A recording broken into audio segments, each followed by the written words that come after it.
यह कहानी दो परिवारों की है। दो अलग अलग परिवार जिनमें सदस्य तो एक बराबर थे, लेकिन एक में हमेशा झगड़ा होता रहता था, वही दूसरे में लोग बेहद शांति और सुख से रहते थे। यह दोनों परिवार एक दूसरे के पड़ोसी भी थे। झगड़ालू परिवार की पत्नी हमेशा इस बात से अचंभित रहती थी कि जहां उनके घर में हर दिन कोई न कोई झगड़ा हो जाता है, और दूसरी तरफ उनका पड़ोसी परिवार है जो कभी नहीं झगड़ते। एक दिन उसने अपने पति को पड़ोसियों पर नजर रखने के लिए कहा और यह पता करने के लिए कहा कि जरा देखो तो इनके इतने शांत और मिलजुल कर रहने का राज क्या है। पत्नी के कहे अनुसार पति अपने पड़ोसियों के घर के पीछे छुप गया और खिड़की से उन पर नजर रखने लगा।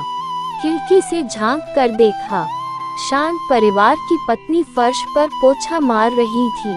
तब अचानक किचन से कोई आवाज सुनाई दी, तो वह अपना काम छोड़कर किचन में चली गई। उसी दौरान उसका पति उसी जगह पर आया जहां वो पोछा मार रही थी और बाल्टी से पैर टकराने से गिर गया। पत्नी को जब यह पता चला तो उसने तुरंत अपने पति से माफी मांगी और कहा कि मुझे माफ कर दीजिए, मेरी गलती है जो मैंने तुरंत फर्श पर से बाल्टी नहीं हटाई। तब पति बोला, नहीं नहीं, इसमें तुम्हारी नहीं मेरी ही गलती है, मुझे ही देखकर चलना चाहिए था।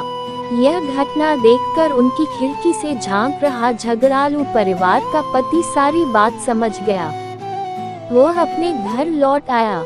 जब उसकी पत्नी ने पूछा कि तुम्हें पता चला क्या राज है, तब वह बोला, हाँ पता चला, हमारे और उनके परिवार में सिर्फ इतनी सी बात का फर्क है, जहां हम लोग हर छोटी मोटी गलती के लिए एक दूसरे को जिम्मेदार ठहराते हैं और झगड़ते हैं। उनके परिवार वाले हर गलती की जिम्मेदारी खुद लेते हैं और माफी मांगने और उस गलती को सुधारने के लिए हमेशा तैयार रहते हैं। परिवार हो या कोई भी रिश्ता तभी अच्छे से चलता है जब अभिमान को दूर रखा जाए।